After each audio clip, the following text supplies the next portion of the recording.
En las fértiles llanuras de Canaán se alzaban Sodoma y Gomorra, ciudades cuya prosperidad material contrastaba violentamente con la decadencia moral que las consumía.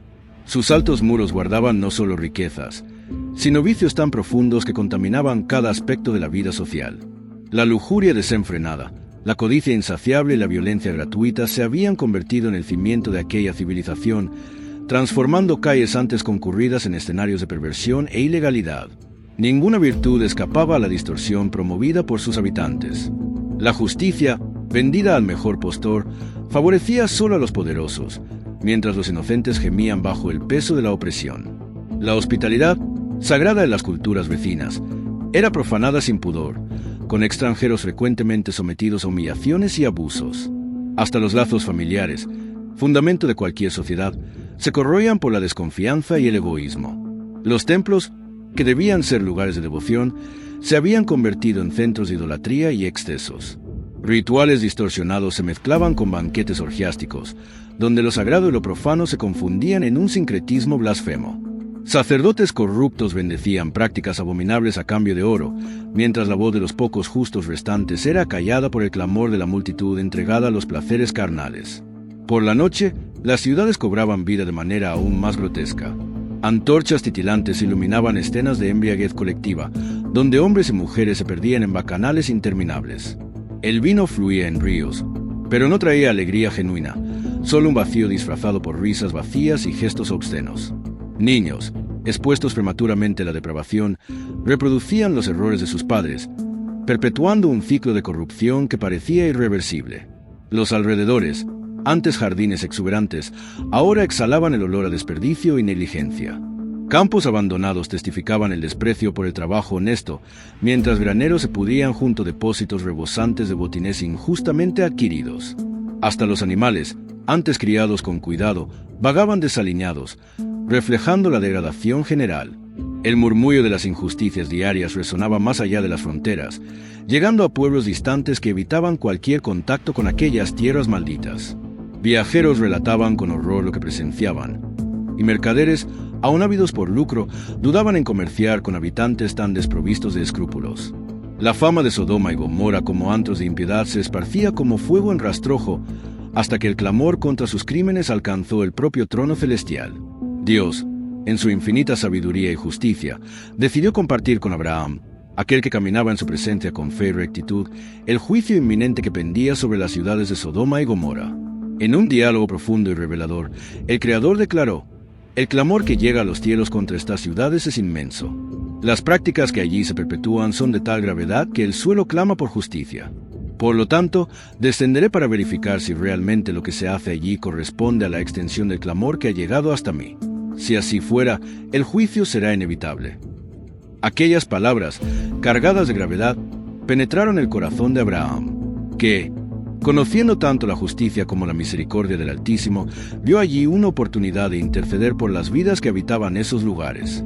Abraham, dotado de un espíritu compasivo y preocupado por los justos que acaso residieran en esas tierras, se acercó al Señor con humildad, pero también con una osadía propia de quien conoce la bondad divina.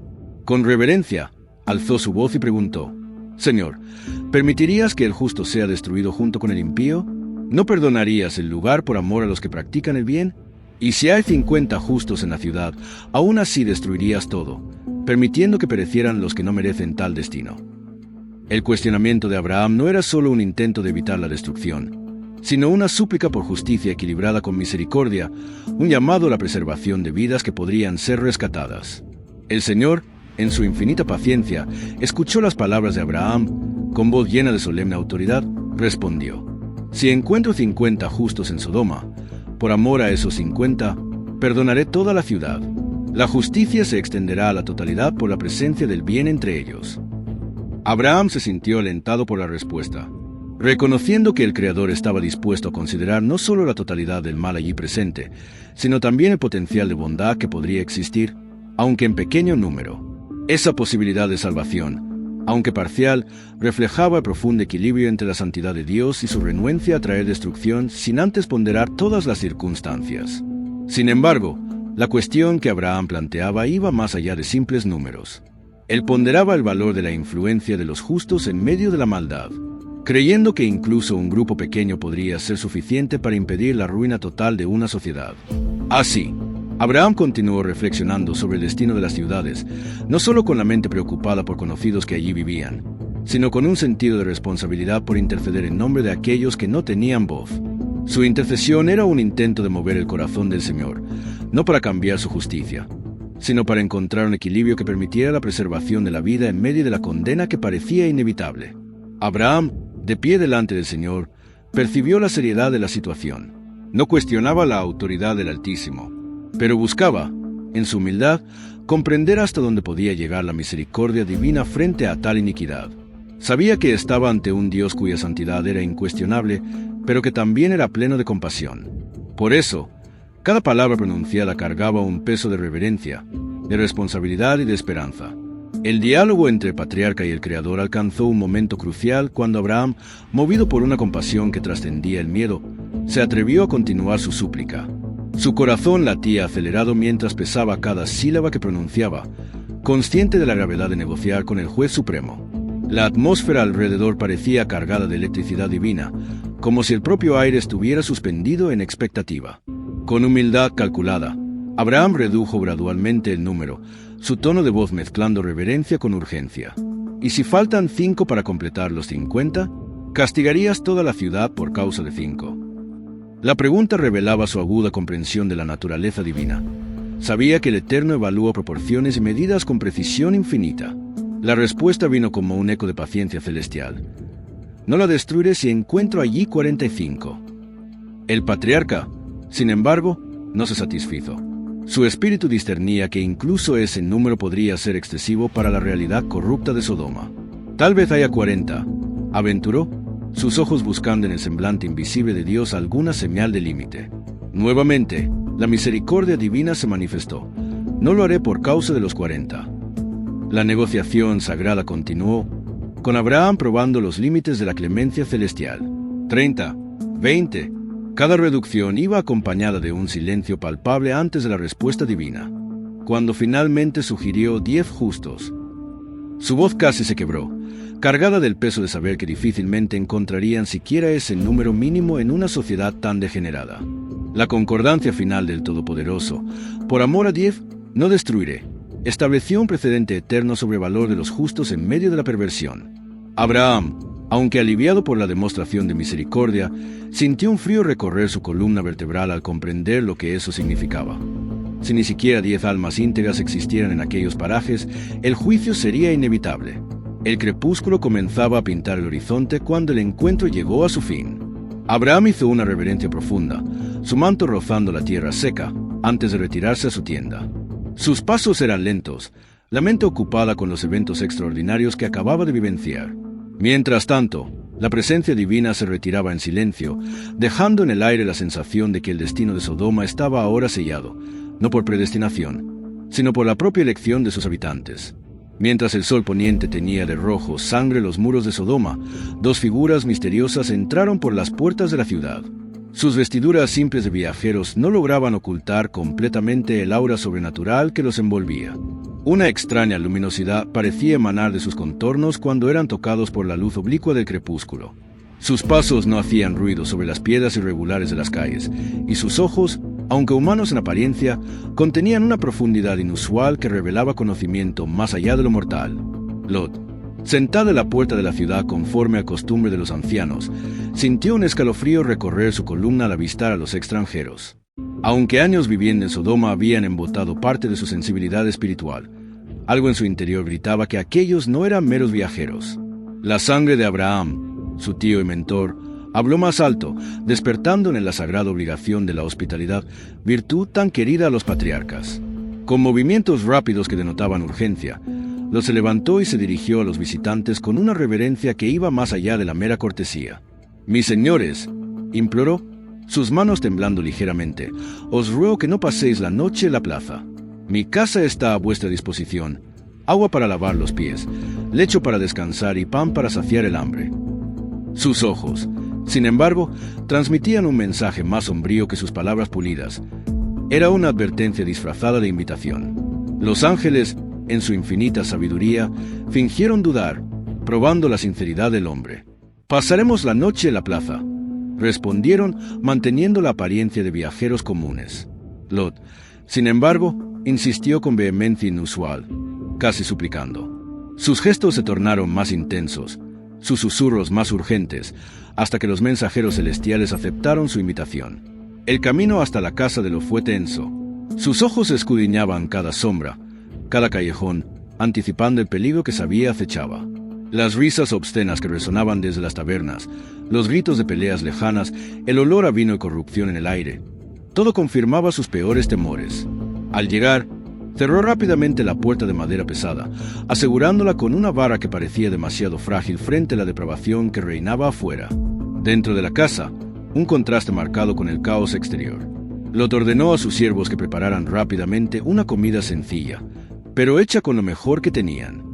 Sus hijas, educadas en los caminos de la decencia a pesar del ambiente corruptor, ayudaron en silencio, sintiendo la gravedad del momento.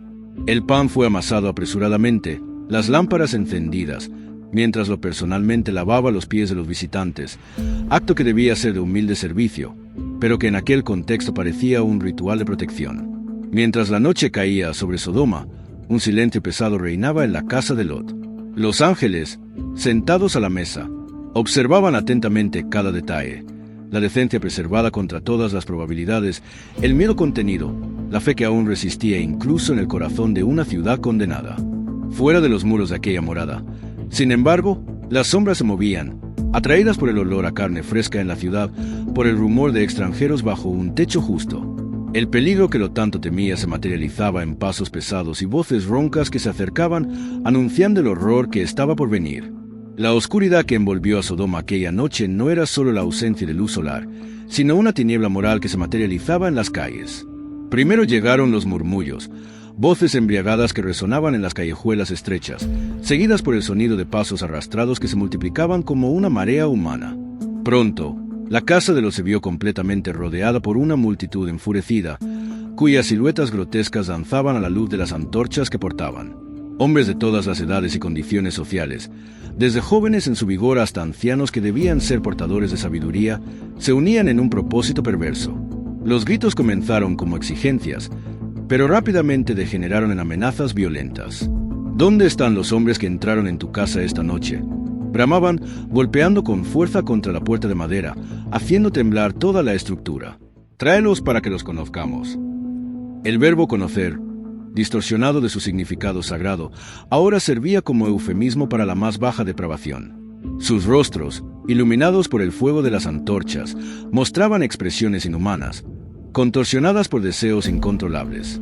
Lot, temblando pero decidido, salió a enfrentar a la turba, cerrando cuidadosamente la puerta tras de sí. Sus palabras, cuando finalmente logró hablar, eran una mezcla de súplica y desesperación.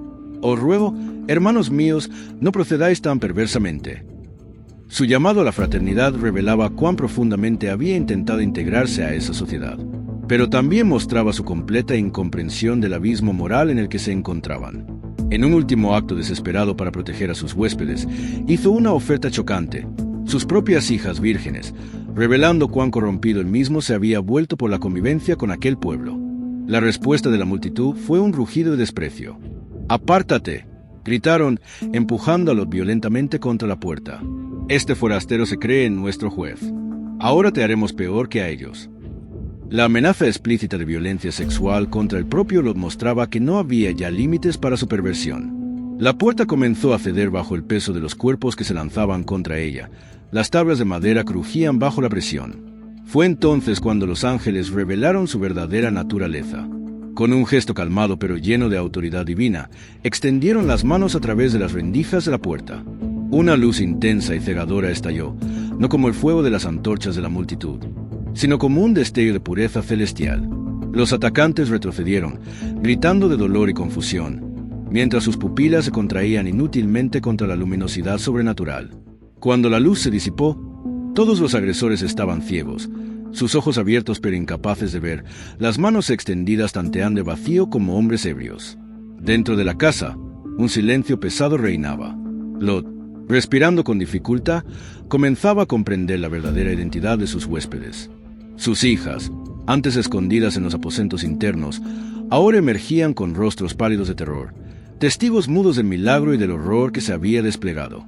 Los ángeles, cuyas formas ahora parecían desbordar con una gloria casi insoportable, volvieron su atención hacia la familia temblorosa.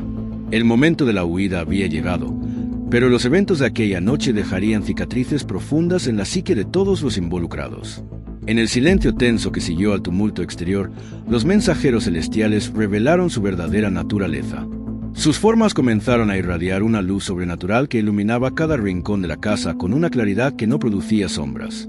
Cuando hablaron, sus voces resonaban con una cualidad multidimensional, al mismo tiempo suaves como la brisa y poderosas como el trueno que hacía vibrar el propio aire dentro del aposento.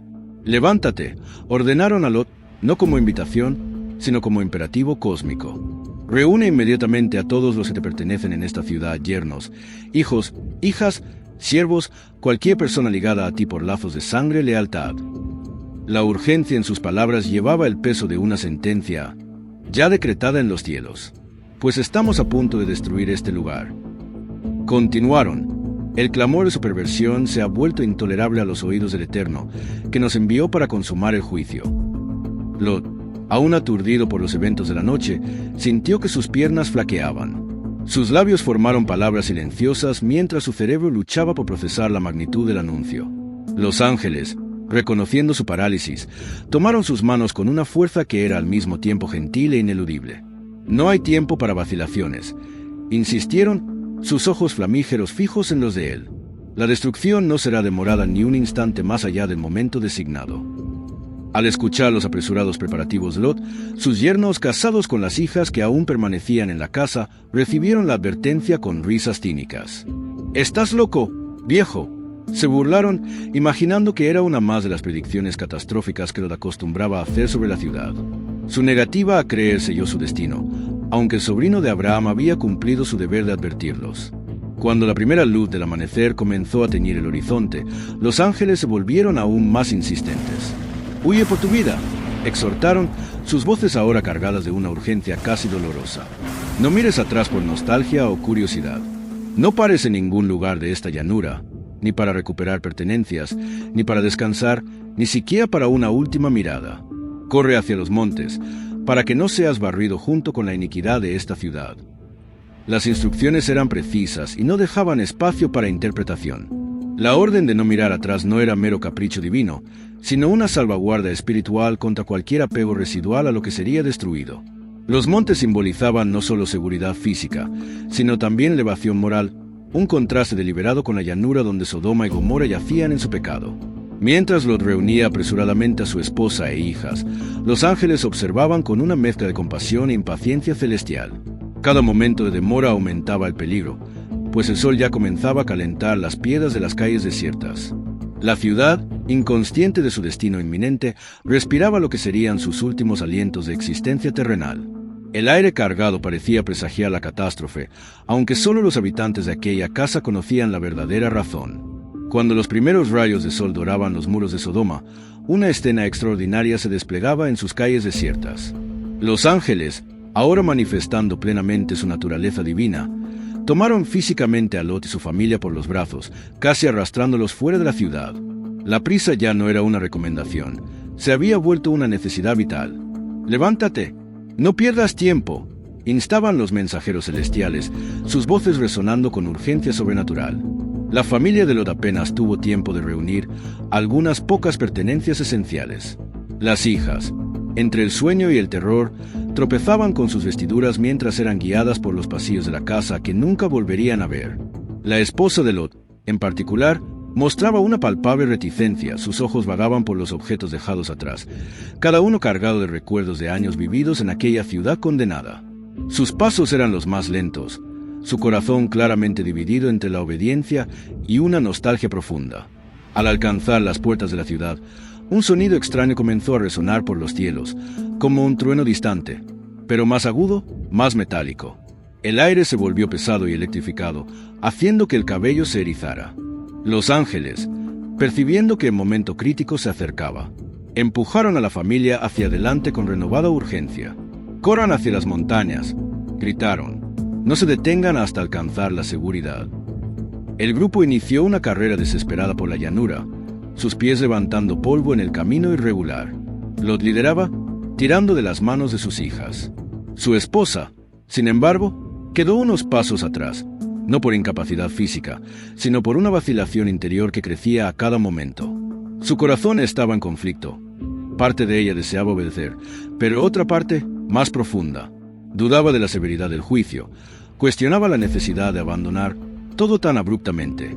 Cuando ya habían recorrido cierta distancia, un estruendo ensordecedor sacudió la tierra. El suelo tembló bajo sus pies como si el mismo abismo se estuviera abriendo. Fue en ese momento crítico que la esposa de Lot cometió el error fatal.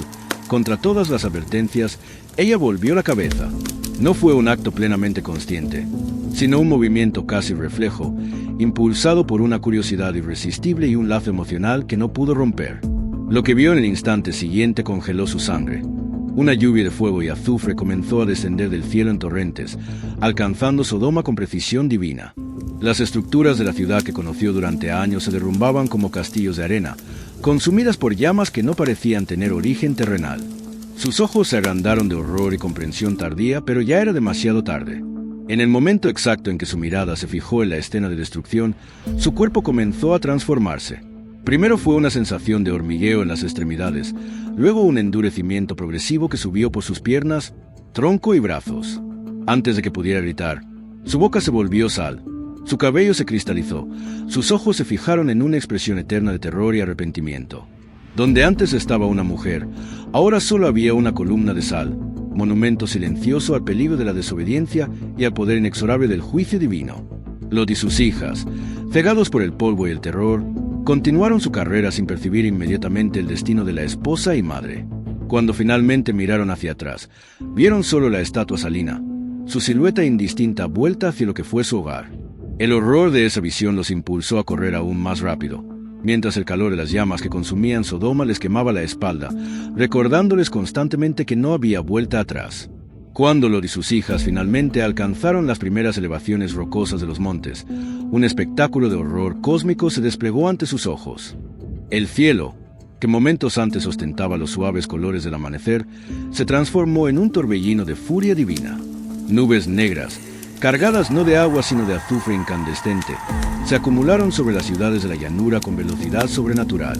El aire se volvió pesado y sulfúrico, dificultando la respiración, mientras un silencio sobrenatural precedía la catástrofe, como si la propia creación contuviera la respiración ante el juicio inminente.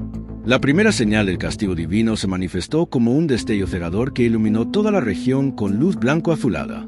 Le siguió entonces un rugido que sacudió los cimientos de la tierra, haciendo temblar las rocas donde los fugitivos se refugiaron. Del firmamento irrumpió una lluvia de materiales incandescentes, no gotas de agua, sino masas llameantes de azufre puro, que caían con precisión quirúrgica sobre Sodoma, Gomorra y todas las ciudades vecinas de la llanura. El impacto de cada proyectil de fuego divino generaba explosiones que lanzaban escombros a grandes alturas. Las lujosas construcciones de Sodoma, orgullo de sus habitantes, se desplomaban como castillos de naipes ante la fuerza incontrolable de la ira celestial. Los depósitos de riquezas, que tanto codiciaron en vida, se fundían instantáneamente, transformando oro y plata en ríos metálicos que corrían por las calles en llamas. Los templos paganos, centros de idolatría y perversión, fueron los primeros en ser reducidos a polvo, sus ídolos derritiéndose como cera ante el fuego de la santidad divina. Los habitantes, que horas antes se burlaban de las advertencias, ahora corrían en pánico sin dirección. Sus gritos de terror se mezclaban con el estruendo de la destrucción, formando un coro macabro que pronto fue silenciado por el fuego consumidor. Hombres, mujeres y niños, indistintamente alcanzados por el juicio, se convertían en columnas de humo antes incluso de que sus cuerpos tocaran el suelo. Los campos antaño fértiles, que sostenían la opulencia de la región, se volvieron instantáneamente un desierto carbonizado, donde ni siquiera las semillas bajo tierra sobrevivirían. A medida que la destrucción se completaba, una columna imponente de humo negro se elevó hacia los cielos, visible a decenas de kilómetros de distancia.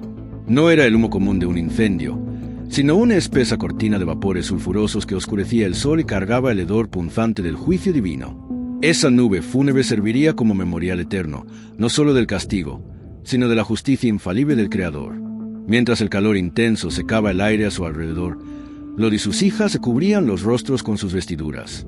incapaces de soportar tanto el espectáculo visual como el olor insoportable que llenaba la atmósfera. Sus cuerpos temblaban no solo por el miedo, sino por la plena realización de que habían escapado por un hilo de la misma destrucción que ahora consumía todo y a todos los que conocieron. Las llamas, que incluso a la distancia iluminaban sus rostros con tonos siniestros, se reflejaban en sus ojos llenos de terror y admiración reverente.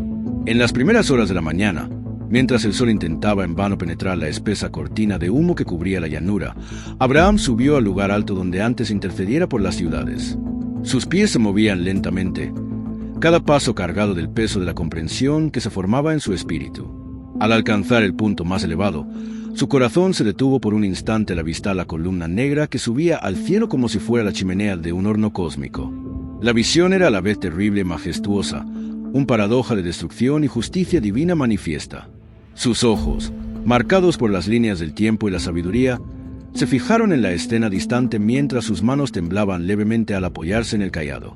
El humo espiralaba en patrones hipnóticos, cargando consigo no solo los restos materiales de las ciudades, sino todas las injusticias, violencias y perversiones que habían clamado al cielo por vindicta. El patriarca sintió un escalofrío recorrer su espalda al comprender la precisión del juicio. Cada grano de azufre había caído exactamente donde debía. Cada llama consumió solo lo que necesitaba ser consumido. En su interior, Abraham sostenía un diálogo silencioso con el Eterno. Recordó cada palabra intercambiada durante su intercesión, los 50, los 45, hasta llegar a los 10 justos. Ahora comprendía plenamente, no había siquiera 10 almas rectas en aquellas ciudades. Ni siquiera Lot, salvado por misericordia, podía ser considerado verdaderamente justo después de ofrecer a sus propias hijas a la multitud. Esa realización trajo lágrimas a los ojos del patriarca, que resbalaron por sus arrugados rostros sin que él las secara. Al mismo tiempo, una profunda reverencia llenó su ser. La misma mano que destruía Sodoma y Gomorra era la que lo protegía, la que le había hecho promesas, que selló una alianza eterna. La justicia divina, aunque aterradora en su manifestación, era perfecta en su equilibrio, tan rápida para castigar la iniquidad como para honrar la fidelidad. Abraham podía sentir, en el silencio de su corazón, que el pacto entre él y Dios permanecía inquebrantable, tal como las montañas a su alrededor. El viento cambió súbitamente, trayéndole el olor acre de la destrucción, un recordatorio físico de las consecuencias del pecado. Pero junto con él, vino también una brisa suave que secó sus lágrimas y acarició su rostro como señal de consuelo. Era como si el mismo Creador estuviera afirmando: «Soy justo en mis juicios, pero también fiel en mis promesas». Mientras el día avanzaba y la columna de humo comenzaba finalmente a disiparse, Abraham permaneció en el monte, absorbiendo cada lección que aquel evento histórico contenía. Su fe, ya fuerte, se profundizó aún más, no solo en el poder de Dios para destruir, sino en su sabiduría para discernir entre el justo y el impío, entre aquellos que merecían castigo y aquellos que, por alianza, recibirían misericordia.